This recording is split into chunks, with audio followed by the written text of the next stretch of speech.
Créateurs ou transformateurs, les entrepreneurs sont des personnes qui ont su identifier un besoin dans leur communauté et qui, à travers leurs articles, produits ou services, arrivent à combler ce besoin-là ressenti par leur communauté. Et aujourd'hui, Horizon d'Affaires vous emmène quelque part dans Rêvier. Nous allons découvrir ensemble dans ce numéro de Horizon d'Affaires une dame qui, pâtissière de formation, a décidé d'explorer une autre branche de ce domaine d'activité-là qu'elle a elle-même choisi.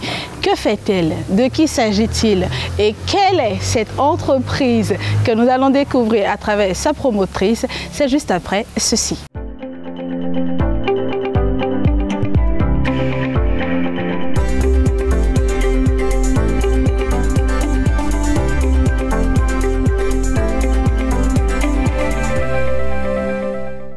Téléspectateurs, aujourd'hui sur Horizon d'Affaires, je reçois pour vous Madame Yasmine Lawani.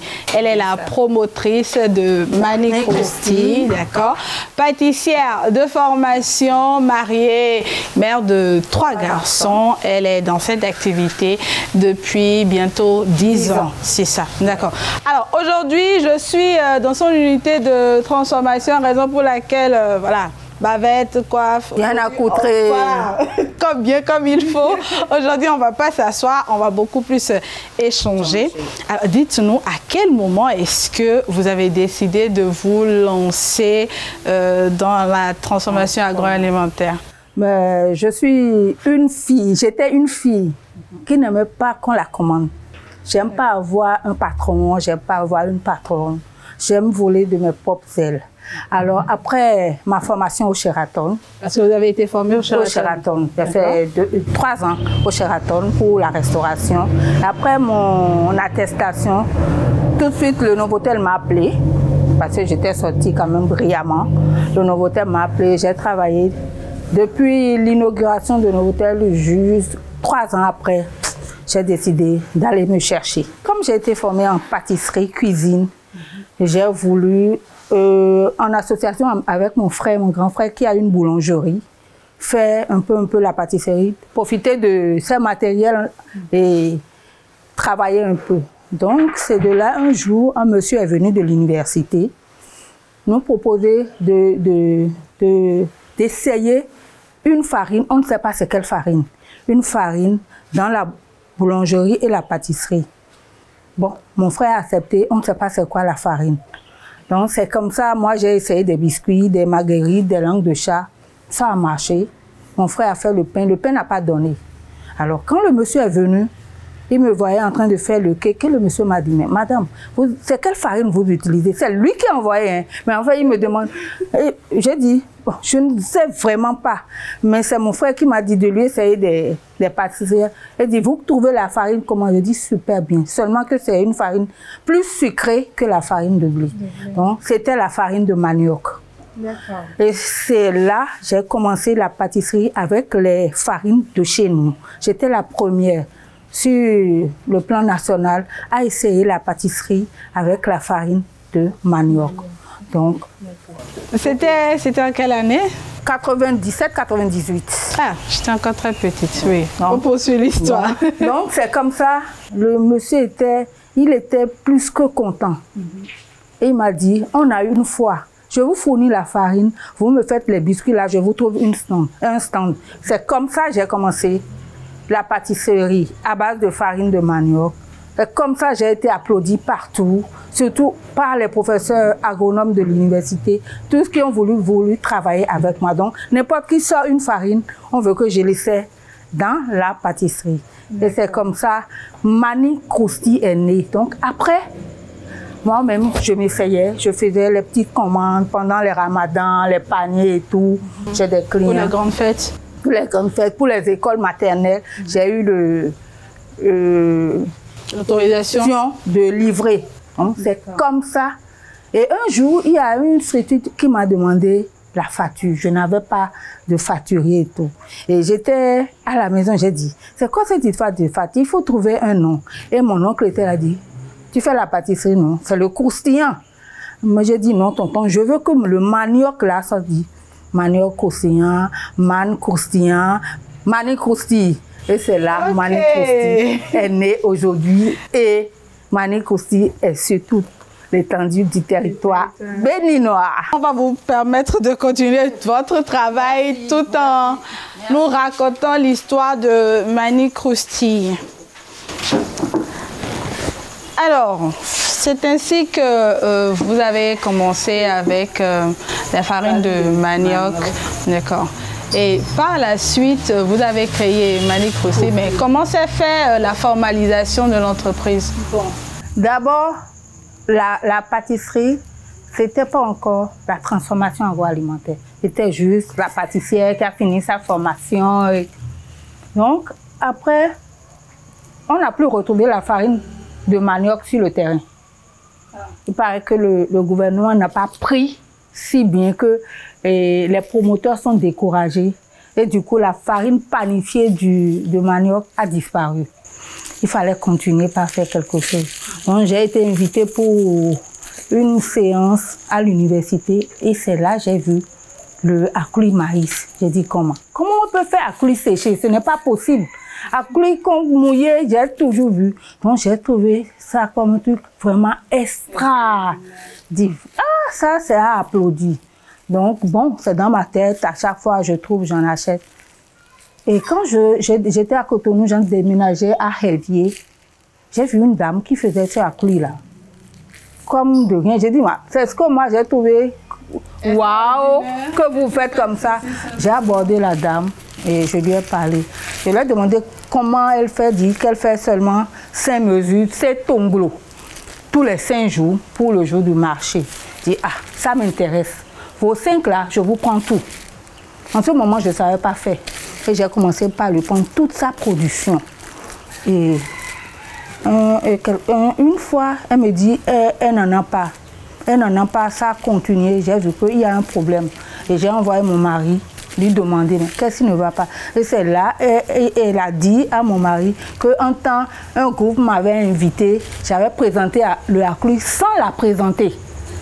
Okay. Alors que c'est elle qui produit, je me suis présentée comme la productrice, c'est pourquoi elle ne veut plus me livrer. J'ai dit, personne n'est né avec quelque chose. Moi-même, je vais me mettre à l'œuvre.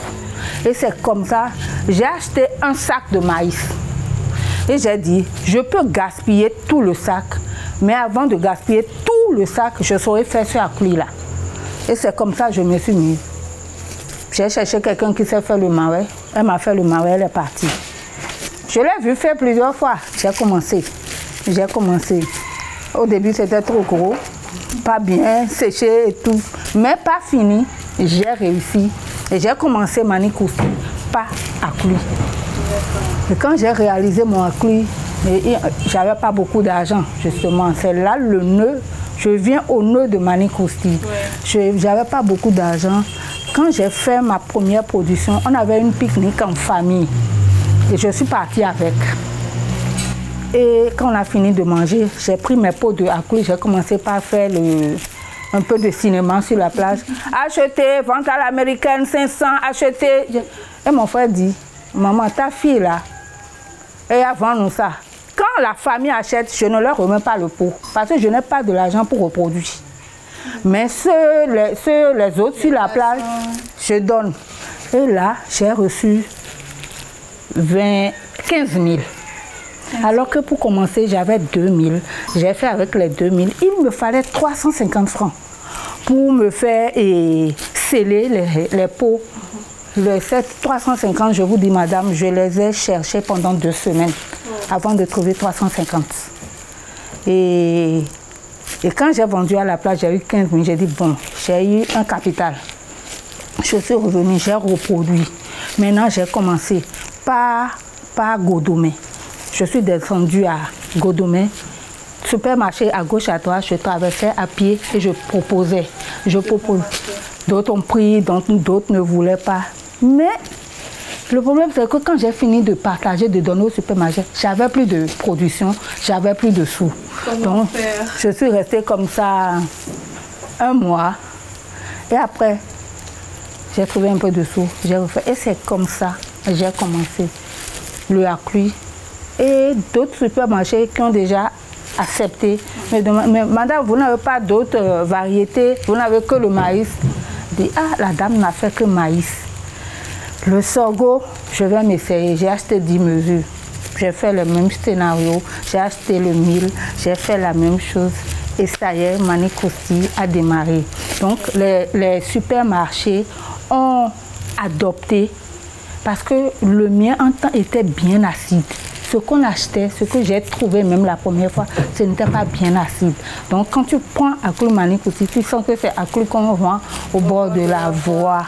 Donc, et quand ils ont commencé par prix, il fallait la facture et tout et tout.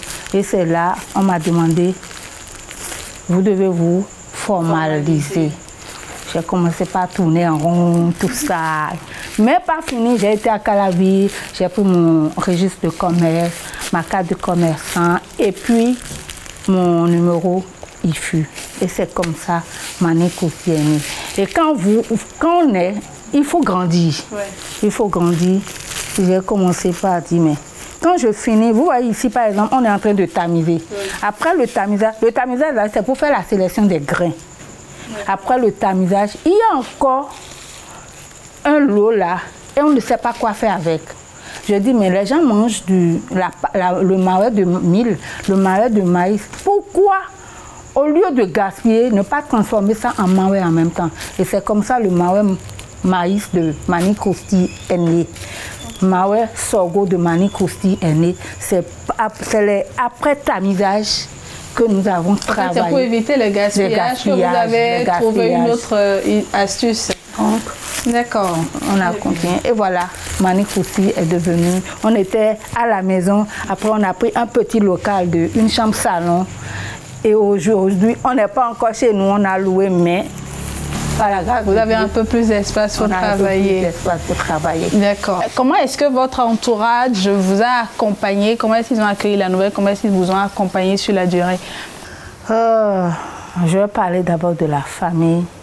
J'ai été applaudie, encouragée dans tous les sens.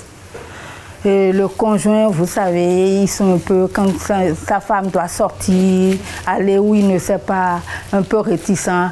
Mais quand je reviens avec de l'argent, je suis contente de dire, à mon quoi les mots. Donc, le fait que je trouve de l'argent, il n'est pas trop d'accord, mais il sait qu'il ne peut pas me dire non. Pourquoi? Non, non, non. Si c'est me battre, travailler, on ne peut pas. Ça peut tout gâter. Mais ne me dis pas de ne pas travailler. Vous êtes très déterminé. Oui. Oui, donc voilà. Pas fini. Il a accepté. De temps en temps, rarement, il mettait la main à la pâte. Parce que quand je sors un produit, c'est lui le premier dégustateur. Donc, je lui donnais quand même ce privilège de m'accompagner. Et à quel moment est-ce que vous avez commencé à travailler, à collaborer avec des externes? Puisque vous avez démarré toute seule. Toute seule. Bon, avec les externes, on a commencé par travailler quand les supermarchés, ça croissait. Et il fallait produire plus. Et quand il faut produire plus, il faut avoir de la main-d'œuvre. Et c'est là j'ai commencé par associer les dames du quartier qui ne font rien parce que quand même il faut aider les femmes. Les dames du quartier, celle qui sait faire le marais vient travailler, celle qui sait rouler ou celle qui est d'accord que je lui apprenne à rouler. Et c'est comme ça j'ai associé les dames, jusqu'à ça après. D'accord. Et aujourd'hui, vous travaillez avec combien de personnes? Aujourd'hui, j'ai mon garçon aîné qui a fait l'agronomie, donc il est d'office avec moi. J'ai Madame Koussa qui a été voisine et chargée de la production de Manikousti. Donc quand je ne suis pas là, je sais que je n'ai pas peur. Elle est là, elle supervise, elle gère, ça va. On a une autre dame. Elle, c'est quand on veut faire le haricot, quand il faut produire le niébé, qu'elle est là. Elle vient nettoyer trier le haricot, nettoyer le haricot. Maintenant, concasser et tout, c'est elle qui s'en occupe. C'est parce que là, maintenant, on n'a pas production de haricots qu'elle n'est pas là. Et puis elle est un peu disposée, sinon elle serait quand même venue. Donc, il y a Onésime qui a commencé avec couture il n'y a pas longtemps. Moi, je veux vraiment travailler avec les dames et la couche juvénile, je préfère. Pourquoi cette préférence? Les dames, parce que avant d'arriver là, je sais ce que j'ai enduré. Ah, dites-nous un peu, ça m'intéresse. Oui, vous savez, quand vous êtes marié, vous avez des enfants, et c'est l'homme seul qui fait, ça ne peut pas, ça fait que c'est pas stable dans le foyer. Et je crois que ce que je vis, beaucoup d'autres femmes vivent la même chose. Donc il faut vraiment sortir la femme de l'oisiveté, sortir la femme de la pauvreté, sortir la femme de... Je veux dire, est-ce que c'est la colère? Parce que quand tu ne fais rien, il faut toujours attendre le monsieur.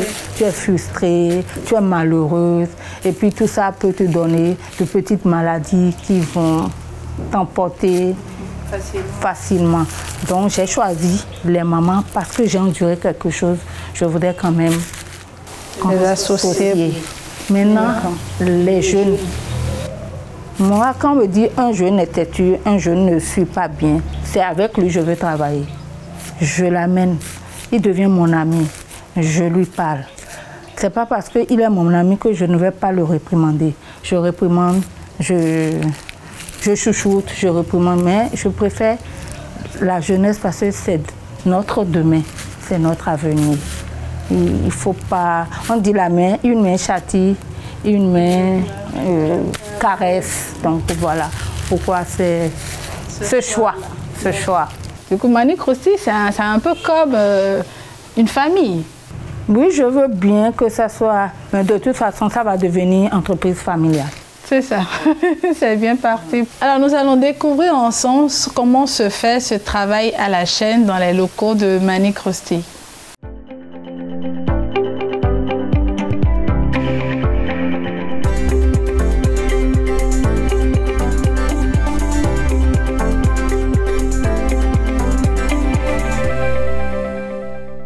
Nous sommes ici dans les locaux de Manic Rosti, dans son unité de production. Tamis en main, chacun s'active pour la production du Acri 2000.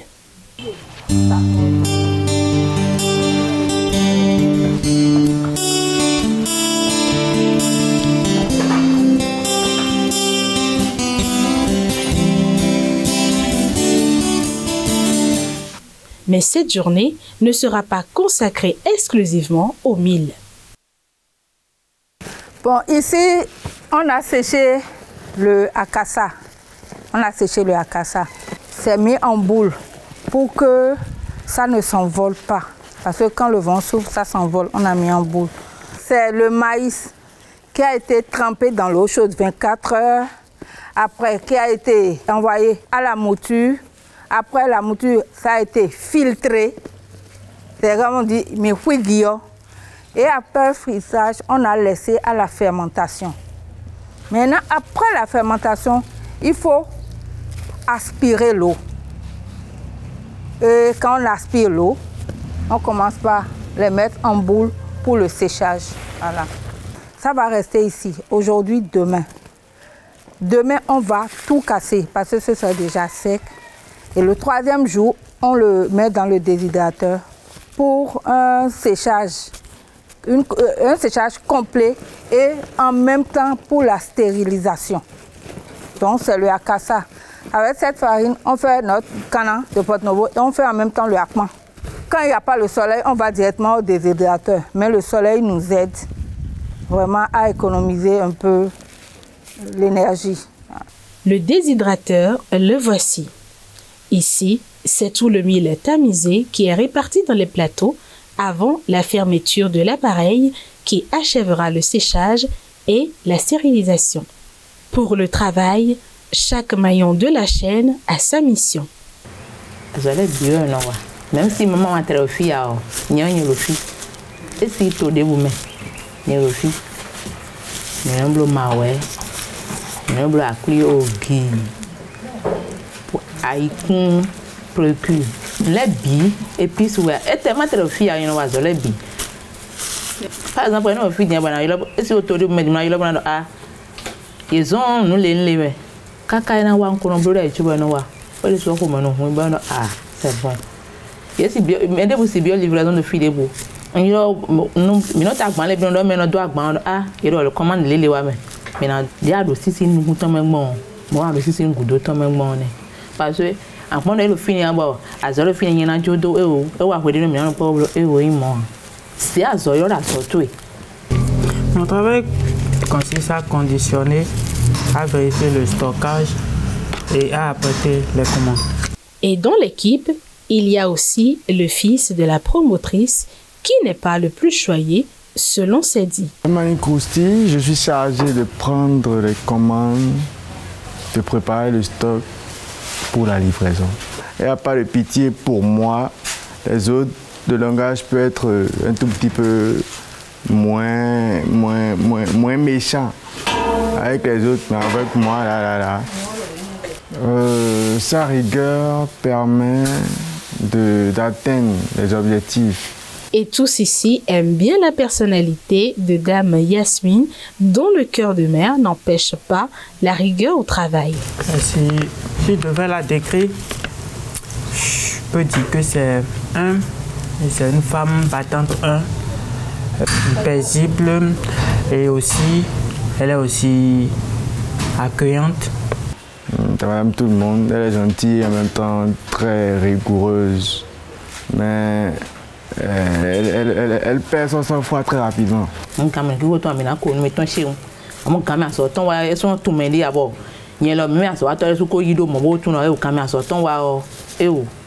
Mais de façon, non,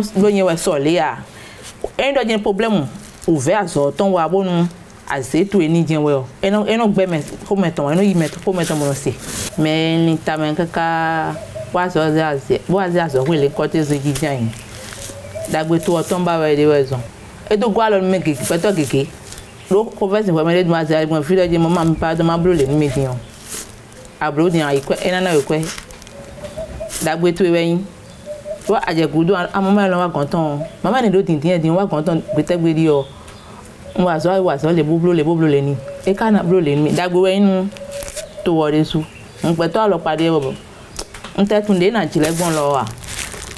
Avec elle, ses collaborateurs portent le souci de l'évolution de Manic Krusty. Que notre établissement quitte d'établissement pour une société réellement, et aussi pour Madame Yasmine, je lui souhaite la prospérité dans ses affaires. Alors nous venons de découvrir ensemble comment se fait le travail à Manic Krusty. Aujourd'hui, à part la farine à cuit à base de manioc, de mil, sorgho, quel autre produit vous proposez à Manic Krusty? Manic Krusty a toute une gamme. À cuit mil, à cuit sorgho, nous donne le mawe sorgho. Donc on a le mawe sorgho. À cuit maïs, nous donne le mawe maïs. À cuit maïs, nous donne le mawe maïs. On a mawe maïs. En plus de ça, on a une gamme de variétés de produits à base du niébé, notre protéine végétale. Donc nous avons la farine de adowe, la farine de atadoko. Atadoko, c'est fait avec le haricot rouge. Et c'est le atta que mangeait, que nous donnaient les grands-mères quand on était en vacances avec coco. Oui. Il y a la farine de feijoada. Et ça, c'est mon innovation. Et les Brésiliens sont venus applaudir ça. Parce que quand on achète ça, on cuisine directement. Directement, le haricot est prêt. C'est-à-dire, la sauce, elle est prête. Et vous parsemez de farine de feijoada. Et vous avez votre feijoada. Ah, ok. Oui. D'accord. Et nous avons la farine de... Je vous ai dit, le adowe, atadoko, adlagbaza, le feijoada. Et après, on a une poche de djongoli zank petit nyomli. Le haricot est déjà cuit, déshydraté. La farine torréfiée, épicée de gingembre et de piment. Donc la poche, elle est là. En 20 minutes, vous avez votre djongoli. Ça facilite la vie, ça. Très facile à faire. D'accord. Et on ne s'est pas arrêté là. On a la farine de ablo. Ablo à base de riz. Ablo. On a la farine de com. Maintenant, pendant notre fameuse Covid, les gens s'étaient dit, il faut boire épicé, il faut manger. On a pensé à sortir quand même une farine pour accompagner. Et c'est là, on a fait la farine de mil. Notre licon qui a été torréfié dans la jarre. Parce que quand vous torréfiez quelque chose dans la jarre, ça a une vertu différente de quand on torréfie dans les marmites simples. Donc, de mil torréfié. Et on a ajouté des épices. On a le laurier, le gingembre, clou de girofle et les dattes pour éviter de prendre le sucre. Donc, on a cette farine. Maintenant, nous sommes de Porto-Novo. Pourquoi ne pas nous valoriser notre canna? Notre canna. Donc, on a eu l'idée de sortir la farine de canna. Qu'on utilise directement pour faire la cassa? Oui. Oui. On a la farine de canna pour faire la cassa accompagnée de piment Mani Crosti. De piment Mani Crosti. Donc, à part ça, on a les épices. Lesquelles? Mani Crosti fait les... On a les 7 épices, les 4 épices. On a du gingembre, on a du piment épicé, du piment de cuisine, on a du laurier, on a de l'ail, on fait des crevettes. Maintenant, on fait le doevi sur commande. Parce que c'est un produit qui cherche à vite se gâter. On ne produit pas d'avance. C'est ce comment on le fait. D'accord. Intéressant tout ça.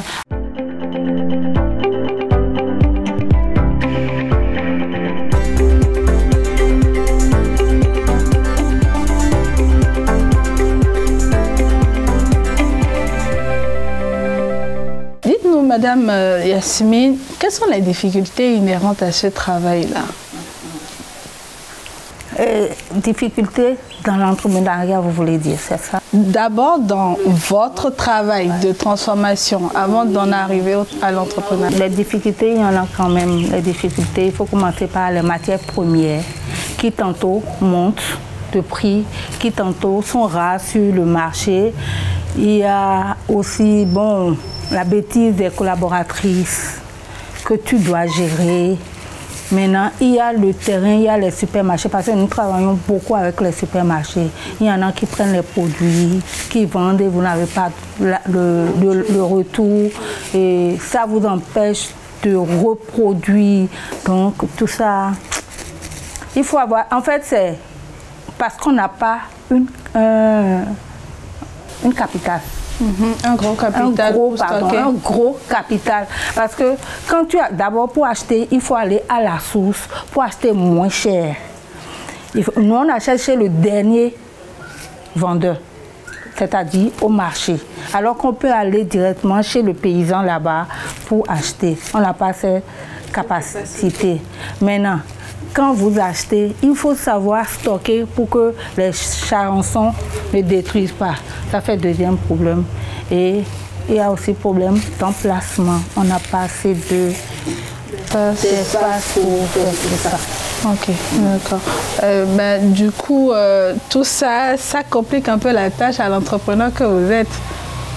Oui, ça complique, mais pas facile. Donc, c'est pour dire qui veut venir à l'entrepreneuriat doit avoir la force, le courage.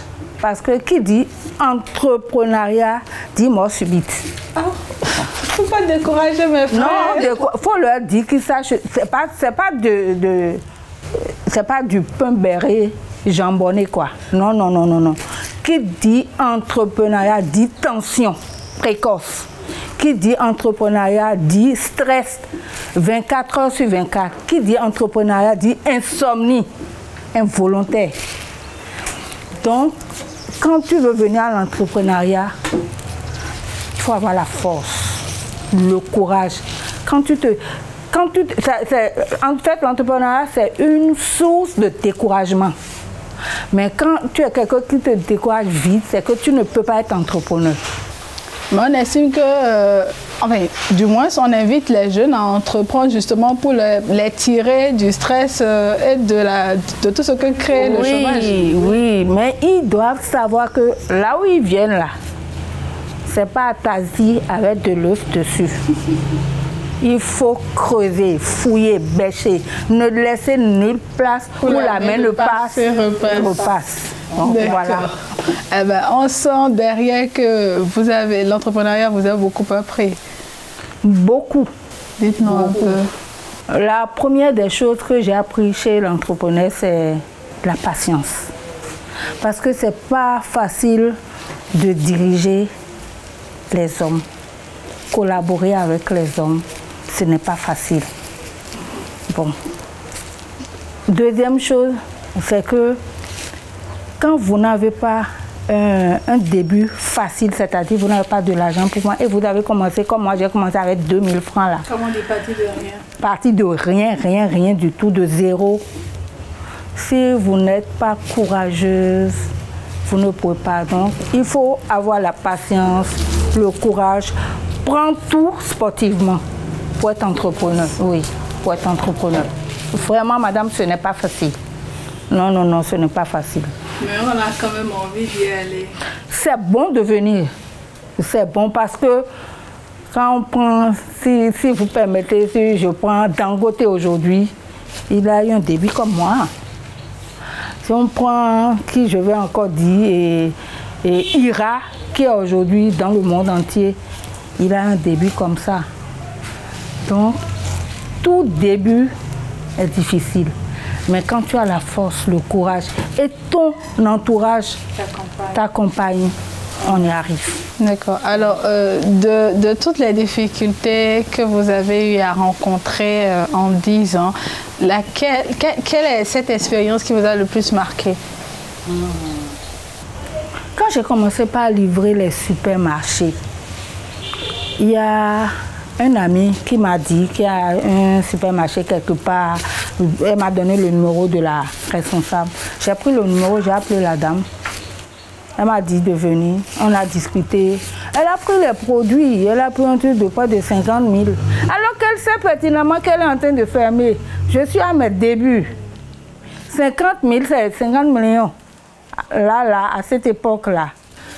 Et elle m'a appelé une fois pour dire, ah, mon marais est fini, livré encore du marais. J'ai encore livré le marais. Sans récupérer les fonds. Sans récupérer. 2 semaines après, la dame l'a fermé, je ne sais pas où elle est. Jusqu'à aujourd'hui, je ne sais pas. C'est que, bon, tout le temps, quand ça me revient, je la maudis. Oh là là. Oui. On va essayer de ne pas mentir. J'ai eu très mal imaginé, commencer avec 2000, que vous arrivez à 50 000, que quelqu'un part avec tous ces 50 000 là, vous voyez un peu ce que ça donne.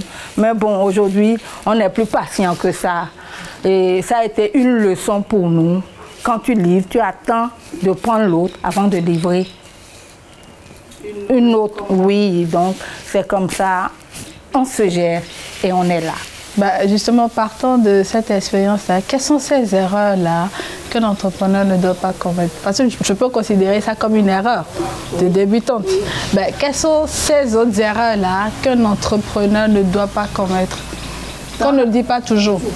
Oui, l'entrepreneuriat, dans l'entrepreneuriat, il n'y a pas amitié. Il n'y a pas famille. Même si tu travailles avec ton enfant, tu travailles avec ta soeur. Quand vous venez dans le travail, c'est le travail, ce n'est pas la famille. Ou quand tu produis, 1, 2, maman veut, tu donnes, papa veut, tu donnes, un ami vient, tu donnes. Tu chutes doucement et un jour, tu te vois à plat ventre par terre. Mais tu te dis, mais c'est arrivé comment? Donc, il faut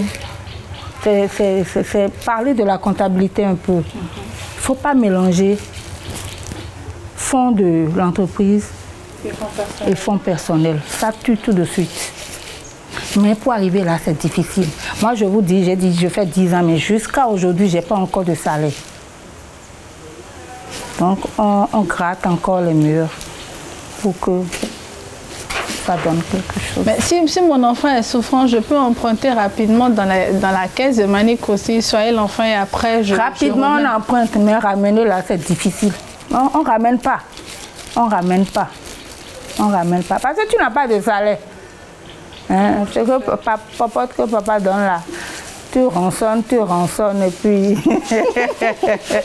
C'est compliqué après. Oui, c'est très compliqué, D'accord. Et comment est-ce que vous, personnellement, vous faites pour gérer, pour combiner gestion de votre entreprise, gestion du personnel, gestion des finances, gestion de votre vie de famille? Vous avez vu que je vous disais tout à l'heure que c'est tension précoce, non? Vous êtes venu à ce que je disais.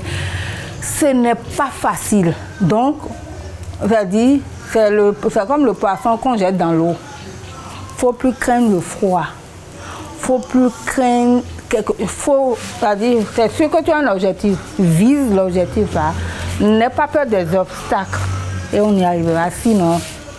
Je ne peux rien vous détailler que vous allez comprendre, mais tu as un objectif fixe là, cet objectif-là, va tout droit, même quand tu te cognes les pieds, parce que quand vous prenez l'entrepreneuriat, vous commencez droit comme ça. Si vous grimpez, c'est que vous allez chuter et ne plus jamais vous relever. Mais quand vous commencez droit, vous chutez. Et vous battez. Patauger avant de revenir. Là, c'est fini, vous devenez dangoté. C'est comme ça. D'accord. Et quelle est la place que, puisque je précise que vous êtes chrétienne, quelle est la place de Dieu dans votre vie? Avant de commencer Manikoufi, quand j'ai vu accoucher chez la dame, avant de commencer, j'ai été devant l'Éternel. Je m'agenouille tous les jours. Je demande à Dieu, je veux aller à ça. Tu m'autorises, tu me permets. J'ai fait ça 2 semaines, voire 1 mois. Parce que moi, Dieu, c'est l'ami qui ne trompe pas. Donc c'est mon ami. Mais mon enfant n'est pas mon ami, c'est Dieu mon ami. Et mon entourage, c'est que, mon Dieu, je ne m'amuse pas avec. La preuve, je suis prédicatrice. Je suis choriste. Et je suis dans tout à l'église. Et Dieu même me sollicite quand je vais. Quand il y a une réunion quelque part, par exemple, et je vais, tout le monde dit, vas-y, Yasmine, lève la main, on te soutient, on te soutient. Je ne sais pas. Non, c'est Dieu d'abord. L'entreprise, ça commence par chuter. Je dis, Seigneur, mais c'est toi le PDG, moi je ne suis que la promotrice, je ne suis que la directrice, c'est toi le président directeur. Et ton nom est très haut et très grand. Comment se fait que ton entreprise sombre?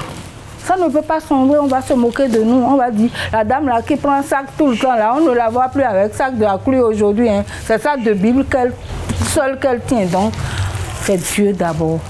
C'est la prière d'abord. Et je ne vous mens pas, c'est pas on voit la caméra, c'est pas on parle.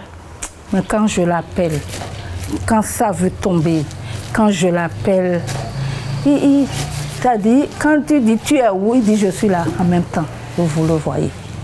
Là, je sais qu'il y a un être suprême qui est au-dessous de nous, qui est au-dessus de tout et qui ne me laisse pas, qui est avec moi, qui me soutient.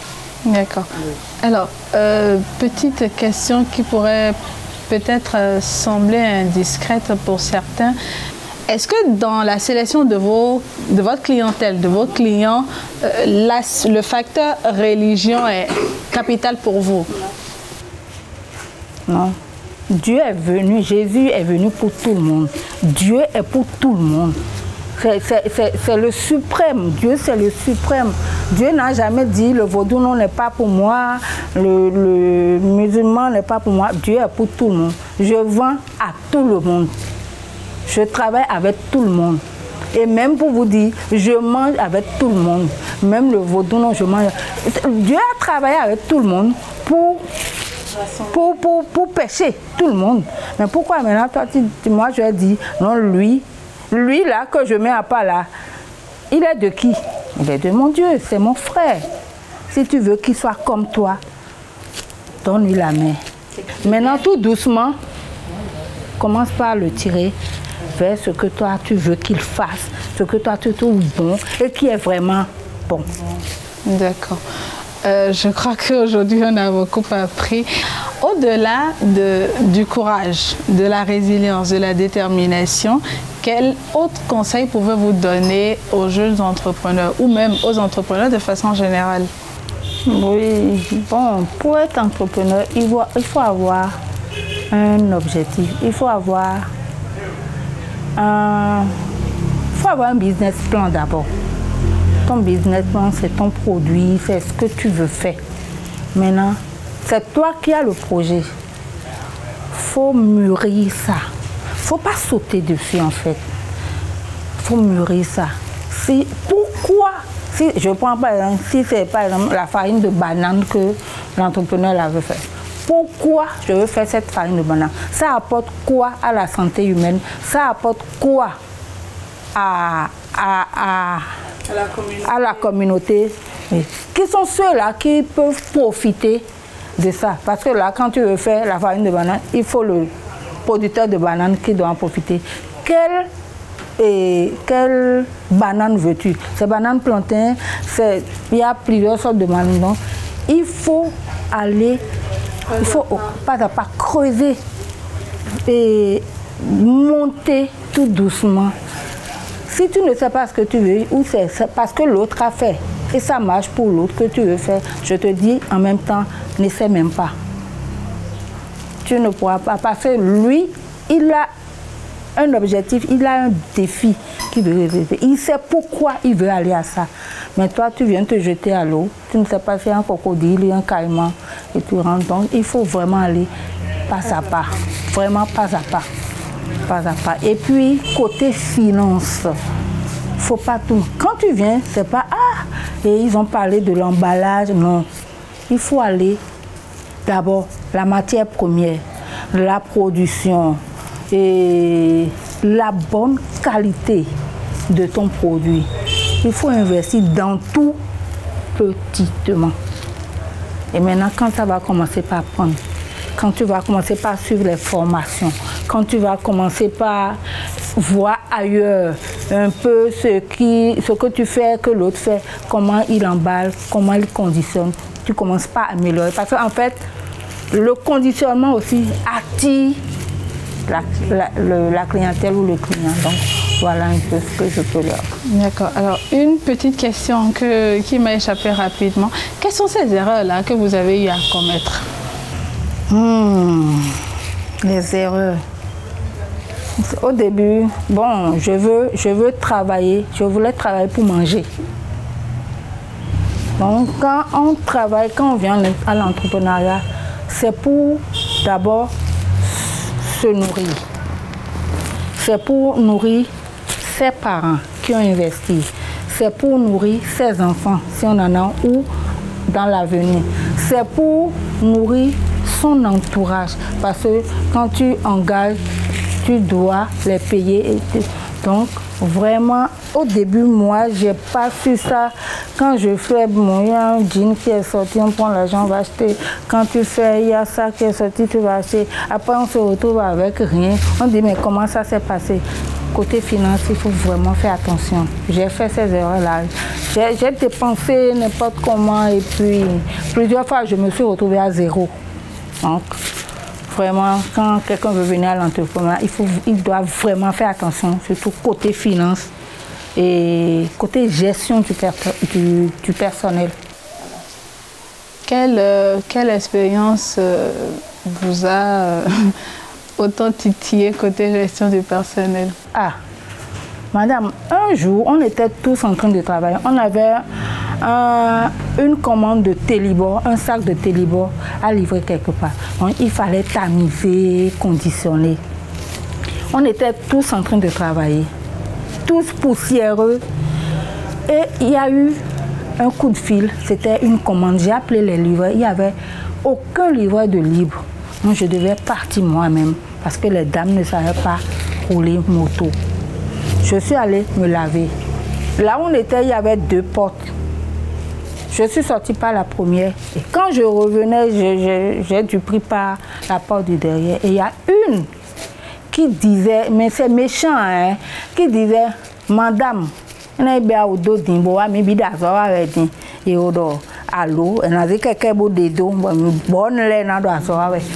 Alors que ce que je veux aller livrer là, avant d'aller me laver, je vous ai dit, et apprêtez-moi le colis. Et pourtant, elle m'ingérait avant que je n'arrive. Alors que je la paye. Donc vraiment, le personnel, quand tu ris un peu, faut écarquiller aussi un peu les yeux, sinon... Pas trop de familiarité. Non, non seulement. Elle là, je n'ai pas fini, je l'ai renvoyée. Pourquoi? Elle a volé. Elle a volé. Le vol, ça s'applaudit dans l'entrepreneuriat. Si tu n'as pas su le qui-vive, excusez-moi le terme, mais sans te déshabiller, ils vont te baiser comme il faut. Excusez-moi le terme, mais faut pas t'amuser. Faut pas t'amuser. Tu vois, ils vont te détruire tout de suite. C'est elles qui vont aller faire le chantage sur toi alors que tu les payes. Beaucoup d'attention. Ça m'a marqué ce que la dame l'a dit jusqu'à aujourd'hui. Madame alors que le travail, quand je vais laisser la même, je ne suis pas contente parce que c'est pressé. Et je ne sais pas si quand je vais quitter, elles vont se faire. D'accord. Merci beaucoup à vous, Madame Yasmine, pour ces moments d'échange et merci pour tous les conseils. On souhaite plein succès à Mani Kousti. Merci beaucoup. Et Mani Kousti souhaite vous revoir encore quand elle sera plus grande. On vous le souhaite. Quand Mani Kousti va quitter l'établissement pour être une société. Par la grâce de Dieu, vous allez y arriver. Amen. Merci beaucoup. Merci également beaucoup à vous pour l'accueil. Oui. Chers téléspectateurs, ce sera tout pour ce numéro de Horizon d'affaires qui, je l'espère, vous a permis d'en apprendre un peu plus sur les réalités de l'entrepreneuriat. Si vous êtes entrepreneur, nous vous prions, je vous prie de faire attention à vous pour pouvoir atteindre véritablement vos objectifs. On se retrouve la semaine prochaine pour beaucoup plus de leçons et d'apprentissage, d'astuces avec un nouvel entrepreneur. D'ici là, portez-vous bien.